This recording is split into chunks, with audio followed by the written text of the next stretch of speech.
Thank you very much, Ivano, for that call to arms, that challenge. Congratulations yourself. You've just ticked over 2 years as the General Manager of AUSCERT, but I don't know if anyone else in the room, I can't help thinking what sort of a police officer you would have made. Would have been one of those sort of hard-boiled gumshoe detectives, or you can't handle the truth, or I've got the Commissioner so far up my... No, well, sliding doors, as they say. But another round of applause for Ivano for kicking off the conference for 2026. Thank you, mate. Now, what we thought we'd do here, instead of our traditional opening keynote, we will have a keynote presentation soon, but we thought we should try and capture the magic of the fact that this is the 25th AUSCERT. Why not have a look at the future while also taking a bit of a walk down memory lane for some of our first-timers and earlier delegates in their AUSCERT career. We're going to reflect on some of the great memories of what's happened on this stage and try and capture the magic of what AUSCERT is and where it has been. We're going to hear conference lore, unforgettable moments from the last 25 years, a few clues about what's to come over the next couple of days. What am I talking about? We've created the first ever AUSCERT game show. Game on!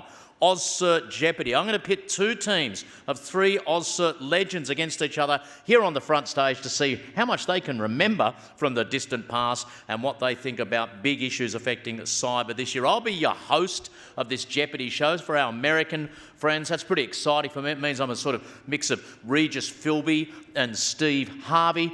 For the Aussies, it means I'm Grant Denyer. That's the way it goes. Swings and roundabouts. Okay, our two teams. Captain, we've got Team Beck Cheb.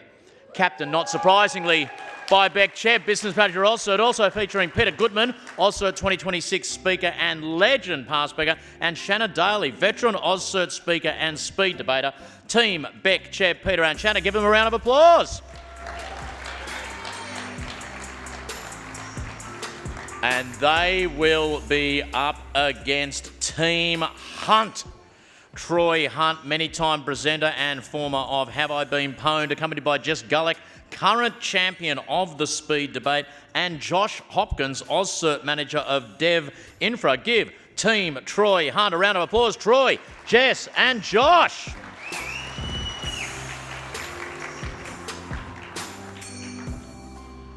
And from the back of the room there, that's the amazing Ben with our slightly down vibe game show music, I must say, to get the people on stage here. What we've done here, I think it's appropriate too, given that we are here at AUSCERT. We've downloaded a really dodgy third-party gaming piece of software from an online website, and we're going to attempt to play a little bit of Jeopardy here. So bring it up on the big screen if you can, Ben. Given the flaky nature of it, there we go. We've got two categories, 5 questions each. Given the nature of the software we've gone here, you remember with Jeopardy, you can normally just jump around and pick questions all over the board. Probably can't do that with this. We're going to start at level 1 and go all the way up. Also, I should point out, when it comes to the prizes that you're playing for, teams, you've got a 1 there, a 10, a 100, 1,000 and a 10,000. That's not dollars. You guys are in cyber. You don't do it for the money, okay? We're playing for tokens. Each point there represents 1 million tokens. So the 1 point question is worth 1 million tokens. The 10,000 point question is worth 10 billion tokens, okay? So strap yourself in for the ride. We've got 2 categories there, the AUSCERT Hall of Fame and Game On 2026. We'll work through AUSCERT Hall of Fame, then we'll work through Game On 2026. As the question comes up and I start reading the question, consult among your team. If you want to jump in with the answer, you'll get first shot. If you get it wrong, it will go to the other team they can confer to. We vaguely understand what's going on. That's good, because I don't. Let's see how we go. Okay, AUSCERT Hall of Fame for 1 token, 1 million tokens. Question number 1 is, this cyber superhero presented under the topic The Less Hacked Path in 2017, telling the story of how he crashed MySpace with the fastest spreading computer virus ever. I see a hand from Team Hunt. Yes? Sammy. Yes, who is? Ding. And the answer is... Who is Sammy Kamkar? Great, fantastic. Now, being Jeopardy, you didn't answer as a question, so I'm going to give you 0 for that. So I'm pretty nice. But yes, Sammy Kamkar, we've got a beautiful image here. I caught up with Sammy after that presentation. Do you remember his chat, Troy? Were you there? Yeah, I was there. What did you think? It was pretty amazing, yeah? Oh, yeah, it was cool. You're not really helping me here much, Troy. For people who don't understand, from what I understand, it was in the days of MySpace, and we all remember MySpace, and you could have friends on MySpace. Sammy didn't have any friends. He wanted friends, so he created a little piece of software that if you accepted him as your friend, it'd ask the first 10 people on that person's friend list, would you like to be my friend as well? And he set it off in motion, came back a few hours later and he had a couple of hundred friends and thought that's pretty cool. Came back a few hours after that, had about 15,000 friends, thought that's a few more than I wanted. Tried to undo it and couldn't. 12 hours later had 2.4 million friends or something. Rang MySpace, and back in the day when you could just ring a social media network and said, look, I've tried to stop it, I can't. Crashed MySpace. First person ever arrested under the Patriot Act, and still by many metrics creator of the fastest spreading computer virus of all time. The one and the only Sammy Kamkar, I'll give you a point. Congratulations, Team Troy. Okay, let's go back to the scoreboard here. We're getting into our rhythm here, Ben. Here we go. Okay. Now for 10 million tokens, AUSCERT Hall of Fame question for 10 million. The question is, this legendary cyber expert and entrepreneur is certainly the wealthiest person to ever participate in the AUSCERT speed debate, being worth an estimated $2 billion. Yeah, I've got to go with Team Beck Cheb. Who is Eugene Kaspersky? Who is Eugene Kaspersky? Let's have a look. You are correct. Yes, who is Evgeny Eugene Kaspersky, superstar of the AUSCERT speed debate a couple of times. Got a photo here of Eugene in the AUSCERT speed debate back in about 2014. Seen there. Now, I'm not sure in that photo if he's celebrating winning the speed debate or celebrating finding out he's not being sanctioned by US Treasury for having his assets frozen in the United States. But either way, very, very happy. What was it like securing the big K, Beck, for AUSCERT? The first time we had him, he was sponsor speaker in the sponsor stream. And there was a lot of people in that room and they were spilling out into the hallway. So the next year he came in his private helicopter and landed on the golf course at Rural Pines. Good work to the big K, wherever he might be in exile in the world watching us at the moment. Okay, let's move on to question 3 in the AUSCERT Hall of Fame. It's worth 100 million tokens. This year was the only year the speed debate has been won by 2 people with the same first name. I saw a hand from Beck Cheb, which is a little bit awkward for you, Jess, because yes, the answer is Beck. That's why I had to act fast. It was the Jesses in 2025. What year was it? Ding, 2025, correct. Won by the Jesses, not the Jesuses, the Jesses, but they were godlike on the day, the Jesses, Gulick and Dodson. So, Jess Gulick, you're defending your speed debate title tomorrow afternoon. Grab a microphone and you win the zone. What's it like coming back as a defending champion, knowing you've got a game on again tomorrow? Well, I think since AI this last year, I'm a lot dumber. So looking forward to it. For people in the audience who haven't done the speed debate, what's it like there on stage? Are those topics just flying past you at 1,000,000 miles an hour? A bit scary and crazy. It starts off where you're like, okay, I need to be smart, and then it continues, and you're like, no, I just need to be funny. So it's a lot of fun, and I love the group aspect of it. It has a lot of teamwork. And kudos out to the other Jessica. She probably really won it. But I remember I was so scared, and I'm like, I don't know what I'm doing here. I think I was also a little bit jet lagged. And she's like, that's okay, just have fun, I got you. So she won it, but I got the credit. So it was wonderful. There you go. Shanna, you're in the speed debate again tomorrow. Is Jess any chance of going back to back, or have you got her covered? I'm not sure, actually. I'd have to check, but... No, that was a chance for some serious trash talk I've just presented you with there, Shanna. Do you think she can go back to back? And you've responded with, I'm not sure, I'll have to check. Come on, Shanna, this is Australia. Talk it up a bit. Throw some shade. Going down. You're going down. Okay, there we go. Let's move on to our next question in the category of AUSCERT Hall of Fame moments. This is for 1 billion tokens. This bona fide AUSCERT Hall of Famer testified before the US House Energy and Commerce Committee. US House Energy and Commerce Committee 2017 at a hearing entitled Identity Verification in a Post-Breach World. Over to you, Team Troy. Who is Troy Hunt? Who is Troy Hunt? Congratulations. Yes, there you go. And for those of you who don't believe it, I don't think surely Troy wouldn't have testified before the US Congress. Let's have a look at the photo. Look at that there. Look at you in your suit and tie sitting all pretty. Who are you sitting next to? Who are those 2 gentlemen? I don't know, but they were kind of boring. That was I remember. Where are you in this picture, Adam?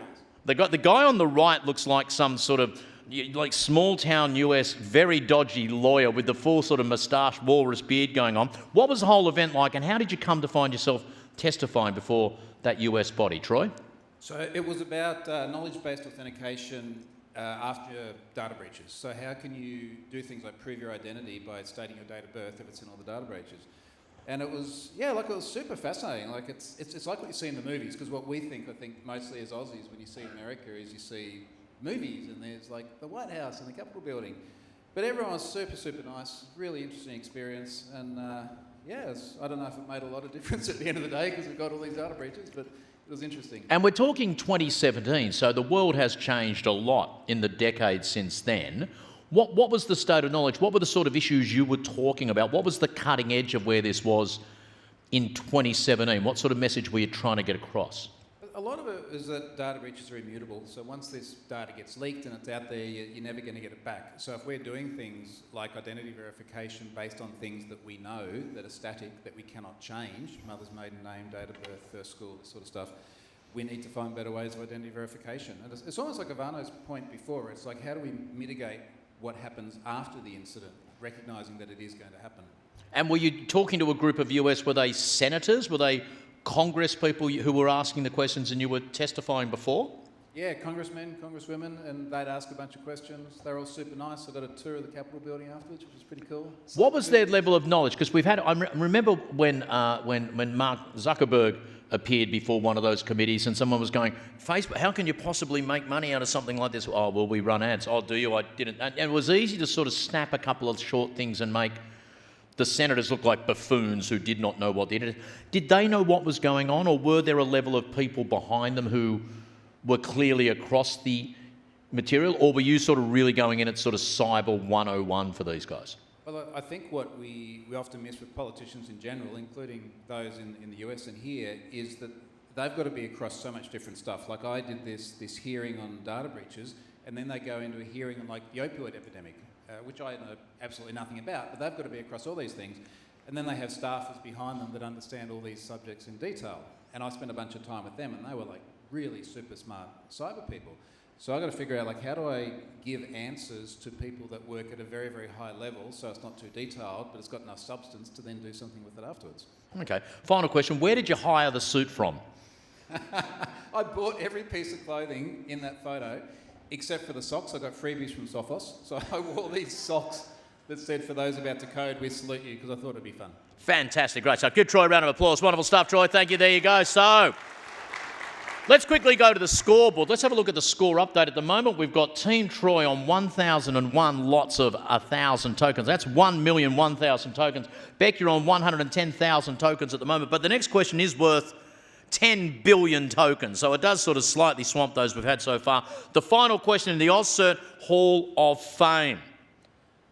This AUSCERT regular provided an accidental highlight to the great debate in 2018 when they slipped and fell off the conference stage. Team Beck, Cheb, what are you going for there? Who is Adam Spencer? Let's have a look at the answer. You are correct. Yes, there you go. Now, for those of you thinking that's pretty embarrassing, what, did the conference MC had a couple of drinks and he just stumbled around and he fell off? No, I was appearing for who was here in 2018 when I appeared as a robot. Look at the cutting edge technology there. An iPad on a remote-controlled robot. I was at home in Sydney, Australia, beaming into you guys, so I didn't even know what was happening. Beck, where did the idea come from? What was happening during the debate? And talk us through the off-the-stage moment. Look, it was an interesting one, and I think our AV company Console has probably still got PTSD from that incident.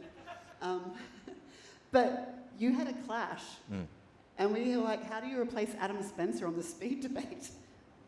So we did get Darren Kitchen to MC the actual conference, and he did a great job. Yep.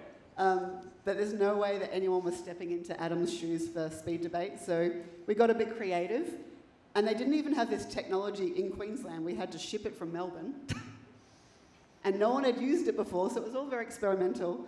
And we had backups upon backups. And it was all working perfectly until Adam got remote control, where he realised he could go up and down and across the stage. And he just pushed those things a little bit too far. Yeah, because you told me it's going to be really cool. We'll start off and then we'll give you control of the robot. You'll be able to move around a little bit. And I thought that was great. No one had said to me, look, either you'll be roughly this far from the edge of the stage, and even if I knew that, any translation between, so that's about 1.5 seconds of going forward or anything like that, and we're just doing something, and I'm chatting away, and then I suddenly hear people scream in the background, then laugh in the background, and then suddenly the vision I'm getting is lopsided and pointed up to the roof, and it turns out I'd just gone straight off the front of the stage and stacked the robot. There you go. Well, that's 10 billion points to Team Cheb. I think that puts them in the lead. Give them a round of applause. They're leading at this stage of our first ever AUSCERT Jeopardy. Now we go to Game On 2026, a series of questions about what's happening at the cutting edge of cyber right now. Your first question is worth 1 million tokens. Take it away. Question 1. This podcast, Share Today, Save Tomorrow, the very best when it comes to exploring cyber in Australia in 2026, kicked off its 2026 season with guests, AUSCERT's Director and General Manager, and was hosted by, over to you, my man Josh, what have you got for us? Who is the incomparable Beck Cheb? Correct, Josh, well played. Yes! Question.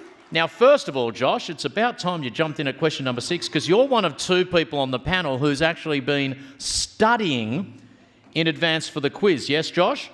Yes, actually. I studied the wrong thing, as it turns out. Yeah. I went back and watched a talk from 2 years ago by Eric and Mark McPherson on the first 10 years of AUSCERT, the company, not the conference. So, very wrong topic, but some interesting stuff in there. So, because given, I only explained to you how this was happening this morning about 3 minutes before the opening of the conference, you thought you'd go off and watch a video on the history of the company AUSCERT in case I thought, you know what these people really want? They want a 30-minute quiz on the first few years, not of the conference, but the company AUSCERT circa 2012 or so. Yeah, that's correct. Yep. All right. But at least you learnt something, yeah? How Excellent. about 1993, when AUSCERT was first founded? It was, yes. Oh, you sound like you've been doing your homework as well, Shanna. I Bonus also, points there, I think. We've got our own trivia. I think I also studied the wrong things too. We can compare notes later on. Okay, so we've got token nerds on each side. Currently, Team Team Hunt got that point. Congratulations, Josh. Let's move on to question 2 for 10 million tokens. Question 2 is exploiting Grover's algorithm, Ambianus's algorithm, and amplitude amplification techniques to lower query complexity for key search, asymptotically eroding classical security assumptions of modern public key, symmetric, and hash-based cryptography primitives. I took this straight from an episode of Jeopardy. This has also been described as bollocks. Peter, you've got your hands in the air. What is the answer? What is quantum cryptanalysis? What is quantum cryptanalysis? Ding, you are correct. There you go. So this is the topic of a talk you're giving later today. Tomorrow morning. Tomorrow morning, my apologies. What do you have against quantum cryptanalysis, Peter? Well, it's all based on basically superstition. We have no actual legitimate results on breaking crypto algorithms using quantum cryptanalysis. Is that a particularly controversial... No, you've got at least one supporter there. That's great. Everyone else in the room sitting there going, lots of big words, don't really understand what you said. Is that a particularly controversial opinion that you're holding there, or do you think there's a silent majority of the community who might fall in behind where you're at? I was actually surprised. So we published a paper, I co-authored a paper with a guy called Stefan Neuhaus last year, which was replicating quantum factorization records using a VIC-20 home computer, an abacus, and a dog. And we basically used like an abacus to show that you can do the same as what quantum cryptanalysis has done. And we got contacted privately by a couple of crypto people saying, yes, finally someone's saying this. So there are some people who agree with us. Excellent. So when and where are you lifting the lid on quantum cryptanalysis? Tomorrow? Tomorrow, 10:30 a.m. Fantastic. We'll catch Peter then. Can give him a round of applause. That is worth 10 million tokens. Well played. Okay, for 100 million tokens, question 3, AUSCERT 2026, game on. This tech titan recently told a US federal jury he co-founded OpenAI after Google's Larry Page allegedly told him a Terminator-style AI apocalypse, quote, will be fine as long as artificial intelligence survives. Josh, you're chomping at the bit. What's your answer? Who is Elon Musk? Let's have a look. Ding, yes, correct. Let's have a look at a photo there of the beautiful Elon. There we go. How did this gorgeous, cute, innocent little kid on the left turn into that thing on the right? Do you agree, Josh? Do you think that we're going to be completely fine, everything's going to be fine as long as artificial intelligence survives? No. Speaking as a software engineer, absolutely not. I'm scared. It's an interesting one. We'll be delving into a little bit of that in our speed debate tomorrow. Okay, question 4. This is worth 1 billion tokens. This is probably the toughest question, I think, on our quiz today. Mythos uncovered a 27-year-old flaw in the TP-SAC implementation of a security-focused Unix-like operating system with this mascot. Peter, over to you. What is OpenBSD? Before we do that, I'm gonna point out that the question finishes with this mascot and throw it back to Team Hunt if they want to have a swing. Is it a penguin? Is it a penguin? It's not a penguin. I'm going to throw it back to Team Cheb. A demon. It's not a demon. I'm going to throw it back to Team Hunt one more time. Is it a devil? It's not a devil. The answer is... Reveal the answer, Ben. OpenBSD, it's Puffy the pufferfish. I was assuming some of you would know that. Okay, so I was reading about it online. I got very confused, but I think the idea was that the packets inflate like a pufferfish, and the spikes on the outside of the protection of the packet. This is why when they showed game shows on TV, they say at the end there'll be a little bit of small print and it says, portions of this show not affecting the outcome may have been removed. You've just seen one of them right there, ladies and gentlemen. Okay. So our final question in our inaugural, and I'm thinking probably the last time we ever do it, AUSCERT Jeopardy. It's worth 10 billion tokens. It's enough for either team to win. This Chinese smartphone maker, Honor, recently broke the human world record for this athletic endeavour. Josh has gone in. Yes, Josh? Is it folding a phone open and closed? Is it folding a phone open and closed?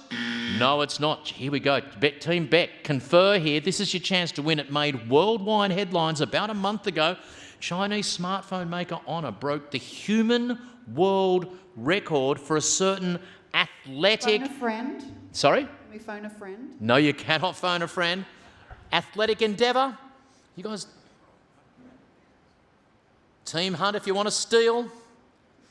Amount of phones that they carried at the same time? No. It was an event in China where humans participated against robots.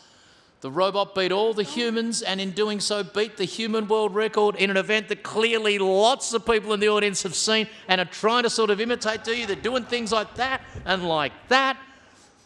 Marathon? Oh, almost. Is it distance thrown? Not distance thrown. You're very close, Peter, with marathon. You've got... Half marathon. Yes, that's right. Everyone else in the audience saw this yet? The Chinese smartphone. So what happened was they have a half marathon in China every year where humans run. It's so quaint. We all get together and run in the inside lane. Then there's a small outside lane where robots run at the same time as the humans. In 2025, the winning robot ran 2 hours, 40 minutes. For the half marathon, and we thought, well, that's pretty cool. The fastest human, the world record's just under an hour. It's 57 minutes, and the robot can do it in 2 hours 40, and it was all fun and all that. This year, the robots came back and said, okay, we'll do it, the winning robot, in 50 minutes. So it destroyed the human record for the half marathon, which when you think about it is not that surprising. These things have an engine and a battery. They're going to catch up and eventually run faster than a human who's going to get tired. They're going to run faster than a human, possibly carrying a gun and chasing that human. But what I thought we'd do, just so for those of us feeling a little bit overwhelmed, we're going to cling on to our brittle humanity for a second, because not all the robots broke the world human marathon half record. My favourite effort from a robot at that Chinese half marathon, here's one of the other competitors, literally at the starting line. Let's see how this robot went. That little cable protector there is the start line of the marathon. So here we go. Yep. And what I love is they bring out a stretcher. Bad luck, buddy. Back to the shop with you. Pick up all the bits, dustpan and broom. In your face robot. Okay, so there you go. Let's have a look at the scores at the end of the first ever AUSCERT Jeopardy quiz. The winning team is... Team Beck, with a grand total of over 20 billion tokens, that were unfortunately in an open source Chinese LLM that has gone bankrupt in the last 15 minutes while we were recording the quiz. So you've won absolutely nothing. Please give both of our teams a big round of applause. You can catch them speaking during the event over the next couple of days and in the speed debate tomorrow. Congratulations, Team Beck. As they leave the stage, let's move on now